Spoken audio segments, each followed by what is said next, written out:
Welcome to the Not in the Job Description podcast. I'm Scott McLaughlin. And I'm Chris Kiernan.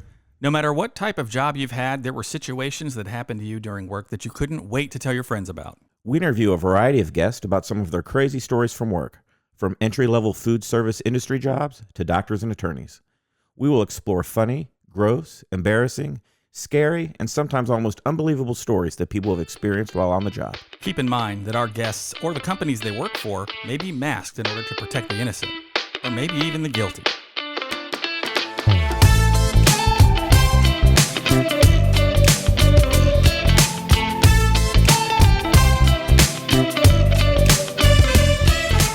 On today's show, we talk to Brad and Alyssa, Paranormal tour guides.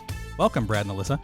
Hey there. Howdy. Hey, guys. So, Paranormal tour guides. I mean, I guess this is the season for this, but perhaps you can go into a little detail as far as what this job really is. You want to go first? You're going to explain it a lot better than I can. So, Alyssa and I are tour guides at the Trans-Allegheny Lunatic Asylum in Weston, West Virginia. Our job basically consists of informing tour groups about the paranormal phenomenon in different areas of the building. Alyssa works mostly just day shift and flashlight tours. I do day shift, flashlight tours, overnight, history tours, VIP tours, and pretty much anything else they tell me to do. She is my little trainee. I taught her everything she knows last year. I've been working there for, six years now. Oh, wow. So I take it this is, given the name Lunatic Asylum, something that's been closed for some time? Since 1994. Okay. And the current owners purchased it in 2007, and they've been giving tours in it ever since. So they have any other plans for this building or just having you guys give tours? Pretty much just tours, but they're always working on active restoration of the facility. They're kind of taking it back in time into different eras, mostly focusing probably on like the 30s, 40s, and 50s era in terms of like decor and restructuring some parts of the building. It's a recognized national historical landmark as well. Well, now I'm going to have to make a road trip. I mean, we have some things very similar. You know, we're in Central Ohio, and we have a prison. And it was the prison that the movie Shawshank Redemption was shot in. And Yep. so they do all kinds of tours and things there. And I remember going there thinking in the middle of the day, yeah, this is an old prison. I don't think I would have done well at night. It would have been a little spooky. Do you guys have like a lot of stories? You know how many, I'm sure since you're tour guides there, how many people have died there, different incidents that have taken place? No one actually knows the total amount of patient death. The state of West Virginia kept very loose records on that.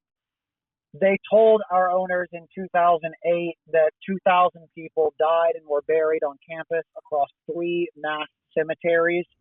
Our owners have currently identified 4,100 burial plots, so we know that they very much so lied about the amount of patient death.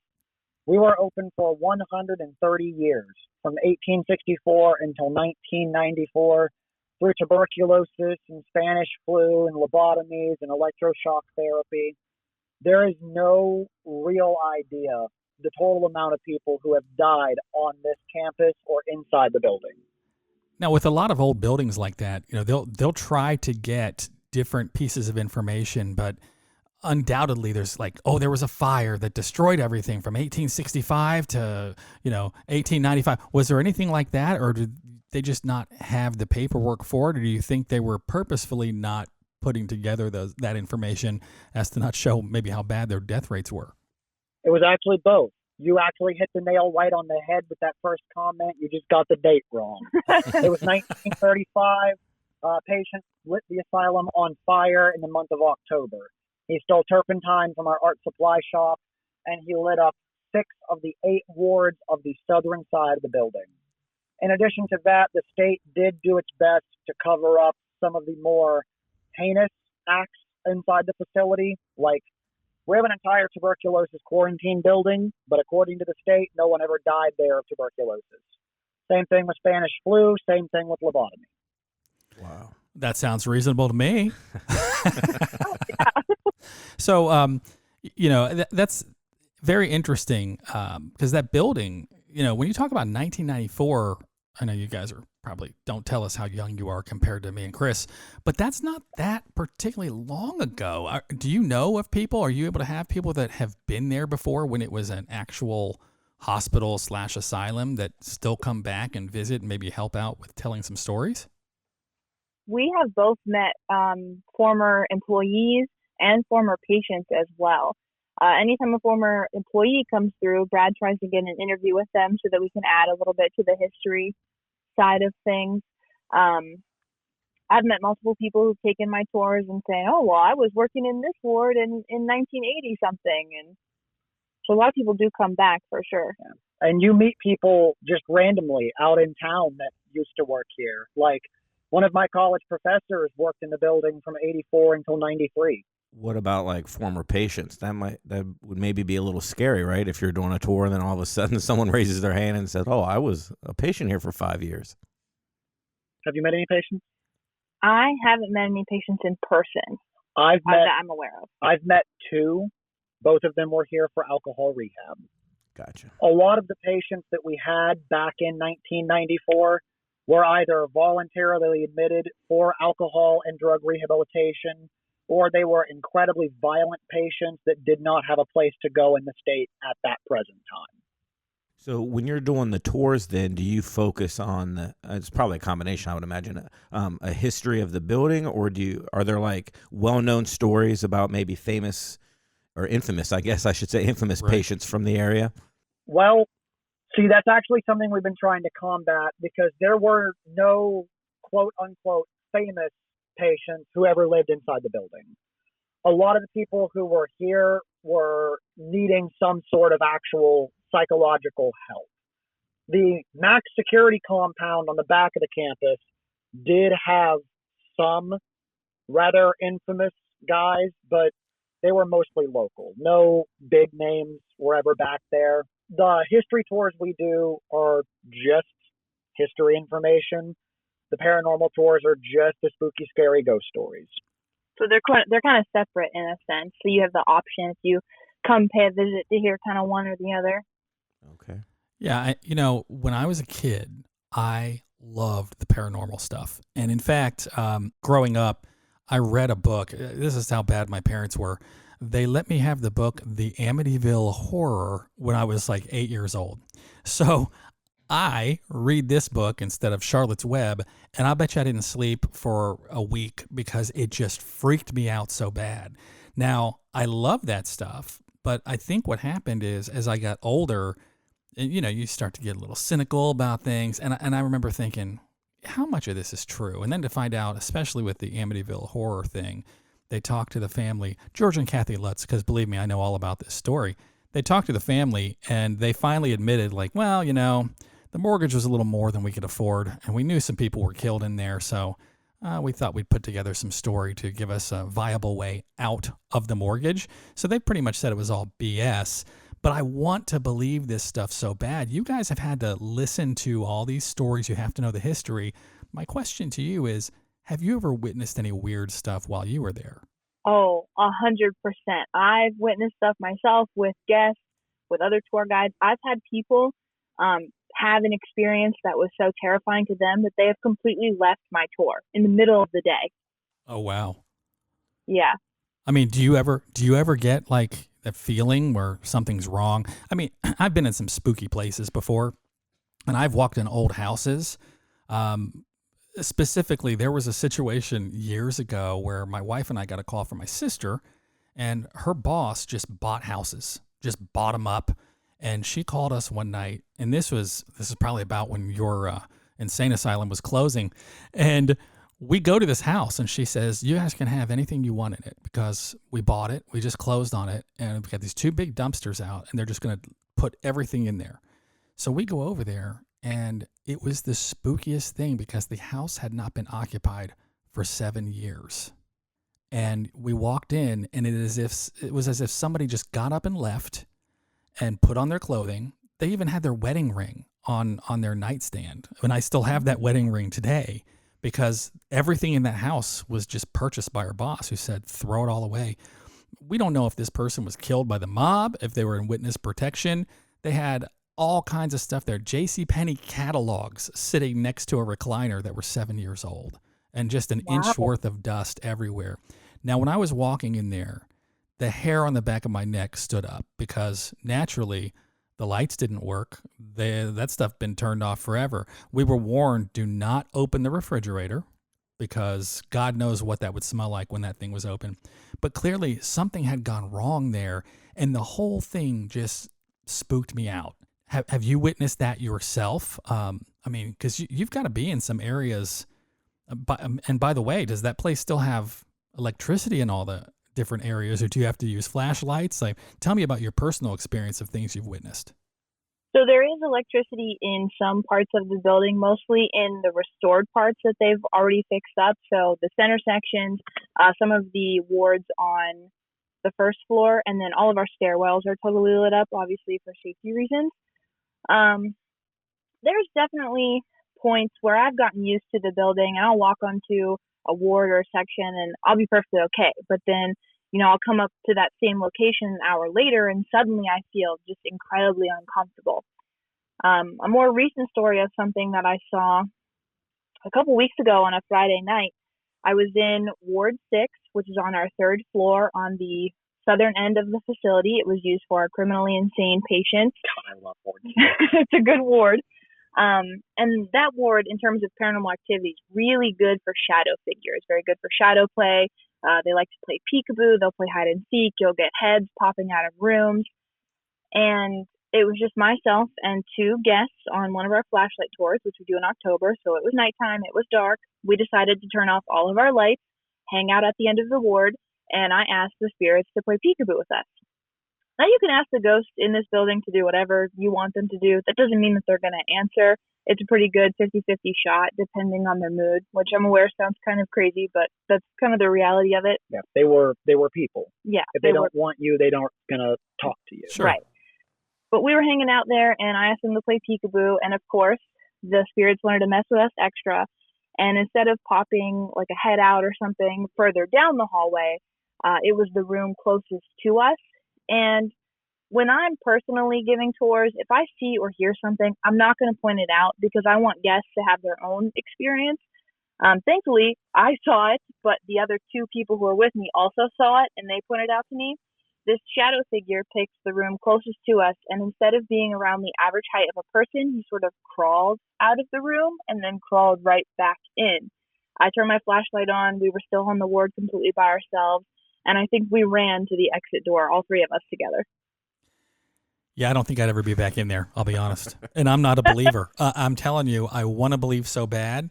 I think there might be something to people that really do want to believe. If you think something's going to happen, I think you're more inclined to see it than somebody who's just cynical about it. But if you saw multiple people saw this, man, I would be out of that room so fast. Mm-hmm. Another thing we did up on Ward 6, back in May, we did an employee lock-in, which we do 2 or 3 a year, just for us to kind of boost morale and to get our own spooky, scary ghost stories. There were 5 of us. Was it 5 or was it 6? 6. 6 of us up on Ward 6. And when my professor worked here, he worked on 6. He ran security there. And he told me in class that the easiest way to get the patients to actually do what he wanted them to do was to offer them cigarettes if they stood in their doorway.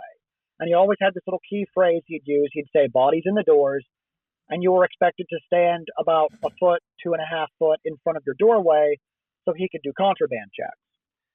Well, my dumbass decided to try it. And there were 6 of us that watched this entire hallway just get so dark, you couldn't see 3 foot in front of you. The lights from outside just disappeared. You couldn't see a thing on the hallway, but you could see these shadow figures just walk out of the rooms and stand. And I think it was probably the most terrified I've ever been on any of these tours that I've ever done in this place. It was a lot. It was a lot. Yeah, that's probably when I'm putting my 2 weeks notice in, or actually my 1 hour notice, probably. Yeah, 2 weeks. I'm You're out. a champion. Right. Chris, out. So, talking about things like shadows and things like that, that's one thing. And I don't know if you guys get into this or not, but we have in Central Ohio, in Columbus, and in fact, it's kind of a connection to me, not directly, but I was around it. We have a story of, it's actually called the Columbus Poltergeist case. And there was a girl named Tina Resch. And I know her because she and I went to school together. She was a little weird. She was an oddball child, but I guess if you were constantly being, irritated by poltergeists, you might be a little weird too. And this was a huge story back in the late 80s, early 90s in Columbus, because there was a book written about Tina Resch and telekinesis, and one of the Columbus Dispatch photographers locally here ended up catching a photo of a telephone flying past her. Now, she said that this stuff happens to her all the time. She'll be sitting in her house and something will fly across the room at her. So, that picture, she ended up making all the different Phil Donahue and all the different shows that were on at that time because they couldn't believe it and there was some photo evidence. Now, when she did an interview with a local news station, they left a camera on and they didn't think that they were being recorded. And she reached over her shoulder and she grabbed a lamp and threw it across her. So they had it on film. So that turned into she's full of crap. And then she pretty much said, no, I just did that because I wanted you guys to get out of here. But that turned into a great big thing about telekinesis and items and objects moving. Have you guys had any kind of issue with objects actually moving beyond just, hey, we saw a shadow? I've seen a few doors open and close, but I've never seen things fly around. I've seen balls move, but I've never actually, seen like a chair or a table lamp fly out of where we keep them. I've never seen someone's equipment fly down the hallway. I same thing, just doors opening and closing on their own, sometimes fully slamming shut when no one's near them, and balls again. That's kind of it, just small things. Balloons. Yeah. We have a little girl spirit who hangs out on our second floor in the pediatrics ward. Her name is Emily. She has a fun little habit of knocking over her toys. So she didn't throw it across the room. This happened a couple months ago. I think it was April. Myself and 3 guests walked into Emily's room. It's a whole room full of toys that people have brought for her. And one of the toys fell over. A guest in my group picked it up. She said, Emily, that's very rude. Don't knock over your toys. And as the 4 of us were standing completely still, that same toy, it was a little stuffed blue bunny, fell over very, very slow. It looked almost deliberate. Again, that's some 2-week notice kind of stuff right there. Right. I don't want to say you get used to it, but you kind of just get used to it. You get desensitized. The last time I got smacked on the butt walking down a hallway, I just kind of snapped my finger at it and told it no. Are you sure that wasn't Alyssa? I'm pretty sure it wasn't. Well, while you're doing these tours, I know that there's some people that are way into it, and maybe, they've drugged their boyfriend or their girlfriend along that's really not into it. Do you have like hecklers and people kind of saying, oh, that's BS, you guys are making these shadows yourself, or just kind of heckling you throughout the tour? I've had more people heckle about the history of the building than I have about the paranormal.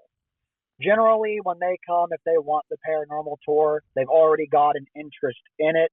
They saw us on Ghost Adventures or they saw us on Paranormal Lockdown, and they just kind of want to see the stuff for themselves. But no, I've had way more people make rude or derogatory comments about the history of the building than I have about any of the paranormal stuff. I've definitely had people complain about paranormal stuff or say it's not real, which I don't typically mind if people don't believe in it. It's not my job to make you believe. It's just my job to tell you the stuff that's happened. But last year I had this one woman who brought her son here, and her son wanted to take the paranormal tour. She really wasn't interested in it. And I heard her outside. We collect our guests outside. I heard her talking to some other people saying like, oh, if it was really haunted, they'd do stuff during the day. And I didn't say anything to her. But when we got up to our fourth floor, the last part of our tour, she got so frightened by the knocks that we were hearing that she actually ended up running off of my tour. I had to go physically chase after her. And she ended the tour with me, and she said, you made me a believer today. And I was like, I didn't even do anything, but that's cool. So you indicated that people will give you a hard time about the building. Like what kind of feedback are they giving you about the history of the building? It's mostly about the treatments and the way we treated the patients. Because a lot of people don't understand that, in a modern setting, if you read too many books, that's just a personality quirk. But back in the 1860s, reading too many books was a clear-cut sign of mental insanity. So we're voting for certain political parties, going to certain religious events, skipping church services, and cheating on your spouse were all considered a symptom or a warning sign of potential insanity. And you mention stuff like that on tour, and people just kind of don't believe it because of how much we have made in terms of progress from 1864 when we took in our first patients until, 2022. Well, not only that, the things that we considered to be mental illness, but the treatments for those mental illnesses, how much they changed in that time frame has got to be insane. I mean, we had electroshock therapy, in the 60s and 70s and 80s, and I think they kind of stopped that. But before that, I mean, they were doing lobotomies on people. I mean, it had to be crazy in the early parts of this insane asylum. They were doing lobotomies up until the 1960s. And West Virginia still use electric shock therapy. Mm-hmm. Oh, you're kidding? It's a little bit different. It's more humane. It's computer assisted too. Yeah, and it's not as extreme as what they used to do. But yeah, it's still used here in this state. Is it just like the dog collar? They just put the dog collar on them and make them cross that line, and it kind of gives them a shock. I think it's a little more targeted, Chris. Oh, okay. Yeah. It's completely computer assisted now, and West Virginia is actually considered a world leader in modern day electric shock therapy. We've got close to a 98% success rate on first shock alone, and we can do some amazingly cool stuff with modern day EST. Well, that actually makes sense. I mean, we used to have things where they would put radiation on you and they would irradiate your entire body. And of course, that's a problem. But if you can be very specific on where you do these things, you can have a very effective treatment with a lot less side effects. So that's interesting. I never even realized they were still doing electroshock therapy. And one of the treatments we used to offer actually turned into what we know of today to be ice baths for, college and professional level athletes. We thought that by constricting the blood vessels and lowering the body temperature, we could basically shut off blood flow to the brain, kill off areas non-essential for human survival, and then warm you back up as a treatment. We thought we could cure patients that way. I'll bet you those guys really didn't have any problems with their muscles when they were done, though. I mean, they had to feel pretty good. Limber. That's right. So, Brad, it sounds like you're really knowledgeable here, and you said you've been there about 6 years. So, did you work in a similar capacity at maybe a different, not an insane asylum, I guess, but like maybe at a jail somewhere, or you were just into history and you just kind of saw one ad for this and just kind of ran with it? Okay, so before I did this, I actually worked crime scene investigation in 2 separate states. And then I've always loved history, and I've always been wicked good with computers. And I saw that this place was hiring for a secretary position. And that is actually what I applied for. And they liked my attitude so much that they just made me a tour guide. I did 3 days of training, got caught on fire, missed 2 days, came back and got done with training in 2 weeks. I was our quickest trainee graduate until Miss Alyssa came along.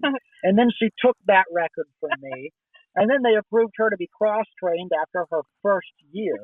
Took me 3 to get that. She's trying to take my job, guys. That's all this is. Right. Yeah, no kidding. Yeah.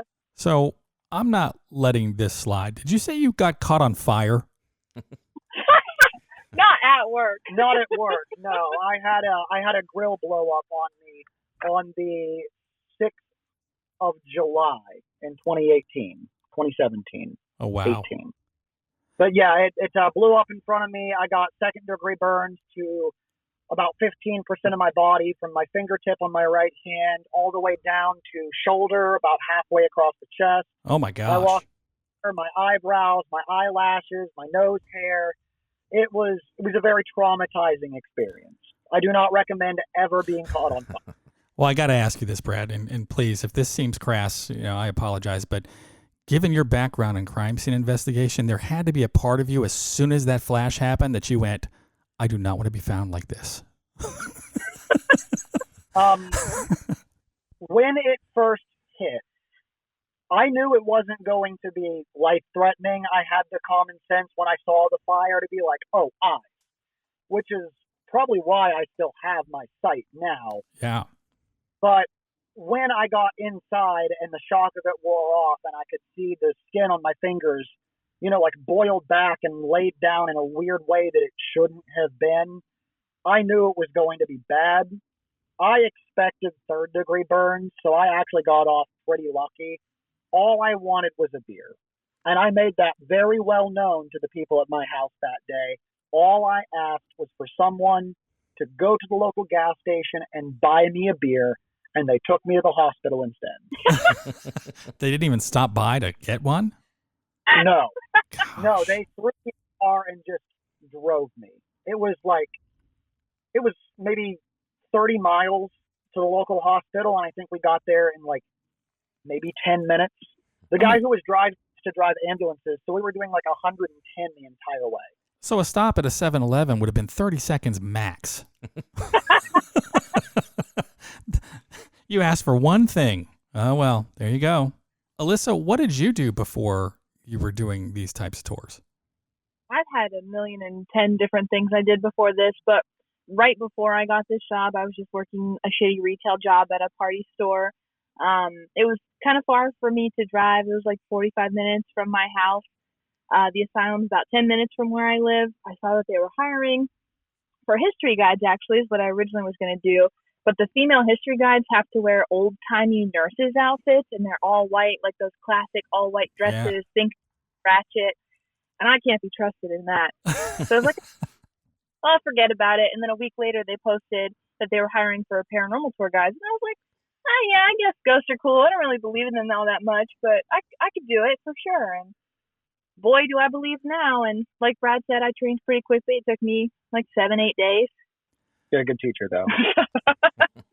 What does the training look like for that? I mean, is it literally just you're going to be a new student of history and student of things that have happened here? Or is part of it hey, wander around here at dark and you're going to have some stories to tell tomorrow? It's kind of different depending on the tour that you're going to be taking, since they are pretty separate. So what I had to do was I basically came in and I followed Brad around for all of the tours he took during the day, which is about 3 to 4 different tours. They're 90 minutes long. They give you a script, so you have specific stories you have to tell in specific places. And then I just followed him around, and I just heard it so much, and I guess basically memorized it, where to stand, what to say. And then as you continue, of course, you get your own paranormal experiences that you can throw in there with stuff that's been collected over the years, learn a little bit of the history. And then I don't know what it's like to train for a history guide. I was supposed to, but didn't get the opportunity to do so this year because it's been pretty hectic. But history guide training is 2.5 to 3 weeks through the winter. We have 2 staff members who used to actually be real teachers. So they run it like a classroom for the first week. You go over the material, you learn it like you're in an actual classroom setting. You get your script, and then you put location to information. It helps kind of bridge the gap between just reading it and just seeing it. And after you do that, you get followed by the senior guides during your last day of training. And you don't know when you are doing that it is your certification. If the senior guides like what they hear, we get to certify you. I don't know how many guides I've certified at this point. And for paranormal, it's a little bit different. I was certified by a manager. So basically, I had to give one of our managers a tour of the building, like she was a guest. Well, that would be a unique way to do it. But I'm sure that, I mean, how large are the groups that you have with tours for the paranormal guide? I've had upwards of 30 to 40 people on daytime and our nighttime stuff as well. But you also have groups that are as small as one person. Yeah. It runs the gambit. I'm sorry, but I'm even freaked out at hearing a one-person tour. Right. That would be more creepy, I think, than anything. I've made some good friends having one-person tours. Likewise. Yeah. Yeah, I'm sure you stick together after doing that all night. Yeah, you're scared to death together. It's like your own personal Vietnam. Yeah, then it's more of a conversation rather than like I'm teaching all these people like a thing or telling them a story in like a big group setting. Then it's just like one-on-one. All right, dude. So I saw a ghost here this one time. Yeah, it goes from being incredibly professional to just incredibly laid back. No, the one-person tours are ridiculously awkward for the first like 10 minutes, and then afterwards it's just two friends talking to each other about men who had ice picks shoved through their eyes. Right, yeah. No, I think that's great. My wife, whenever we go and tour, we're big into architecture and things like that, and we went to Meadowbrook Hall up in Detroit or around Detroit, and it's the house that belonged to the widow from one of the Dodge brothers, the car manufacturers. She made like $128 million in 1914. I mean, that had to be like $1 billion today. And we walked up to a woman who was the tour guide, and we were looking inside a room, and this woman had to be close to 90 years old. And she said, "Do you have any questions?" And I said, "Oh, I just thought this room was interesting." And she goes, "Yeah, you know how we ended up getting that room to look that way?" And I said, "No." And she said, "Well, one of my friends who used to hang out here with me when I was a little kid actually had pictures of when we used to play here, and that's how we figured out how the bed's supposed to be, how this is supposed to be." And she'd been a tour guide there for 50 years. Oh my God. And I thought, oh, that's so awesome. Now, I, of course, wanted to spend the next 3 hours with her. My wife does not have the patience for that stuff. But I just thought that was amazing. And it was like a one-on-one tour. I'm wanting to ask her all kinds of things like, did they really ride bikes through the house? Yes, they did. And I was getting my my shirt tugged on. It was time to leave. But that has to be awesome to get a one-on-one tour with somebody who can be a little more casual. Like, all right, let me give you the real scoop. It's pretty fun. But even big groups are nice too. I like having big groups because I feel like there's more people to bounce off of. You get to practice your comedy career a little bit, throw an occasional joke. It always feels good. Yeah. Better when you get more than one laugh. Yeah. And so then through this job and you guys meet, and I guess we should tell our listeners that we kind of connected through your podcast, Strange History, and you kind of commented on ours. So when you guys work together, then that's kind of your love of these weird historical things. Is that kind of when you decided to start your own podcast? Oh, no. I actually started the podcast in October of 2020. I was blind, drunk, and just wanted to talk about the Battle of Thermopylae. That's all I wanted to do. I did the podcast by myself until December, wasn't it? Yeah, December of 2021. And then Alyssa was just like, "Can I come?" No, I didn't ask. I took over. Yeah, you really did. She just kind of inserted herself into it. And then the next few months, she was like, "These are the episodes we're going to do. These are when we're going to release them." She started editing, and I was like, what the hell? But it's been a fun year of growth. It really has. I've always been into history. It's kind of vaguely what I studied in college. All right. Vaguely? I have my Bachelor's of Arts in Spanish, so my primary focus was Spanish, but I did take a lot of history classes, and I minored in history as well. So vaguely. Yeah, I mean, I love history. And I don't know. I'm probably going to talk Chris and his wife into making this trek out here so we can go and see this insane asylum because I'm in. I'm definitely in. I'm in. We'll be here until the 13th of November. and then we open back up in April. Oh, so the clock is ticking for us. Yeah. All right. So I want to ask you guys, as far as anything else that you would tell us when we go there that we should be on the lookout for or to avoid, or things to really know that, hey, this could happen while we're there. Because if we're going to go, it's going to be a night tour. Okay. Well, then we do night tours all year round. Definitely one place that I think you guys would love is on our 4th floor on the southern end, Ward T. It was used originally as staff housing, and then it became the men's alcoholic ward. The reason I think you guys would love it, just based on listening to all the antics that you got up to when you guys were working together. We have 2 spirits who hang out up there. Their names are Frank and Larry, and they are notorious tricksters. So I've heard you guys drop these names a few times. Are these just names that you guys have named them, or is there like, how do you know to call these guys Frank and Larry? When we get in contact with anyone on any ward, we actually have a log book that the evidence goes in. So if you work here and you talk to Jim on Ward B, you are supposed to report that to the paramanager, that this is what you got on this investigation on this date at this location. The next time someone gets that information, it's cross-examined against what is already there. If we keep getting the name Jim, or the name Frank, or Larry, or Jesse, or Jasper, all of these are ones that we've actually gotten in communication with. Once we get that name enough, we actually cross-reference that with the old historical information. And if we find stuff that matches up historically, then that is who that spirit becomes. Great example, Civil War section. We got the name Jacob. We can't investigate off of just first name. So we just logged it. We kept note of it. We kept going. After a few months, we kept getting in contact with Jacob. He was nice. He was respectful. He was upbeat and energetic. And then one day we got in contact with Jacob, and he was rather aggressive. He was more demanding. Anytime the spirit box squawked at us, it was kind of slurry, weird speech, strange pattern. We logged that as just out of the ordinary.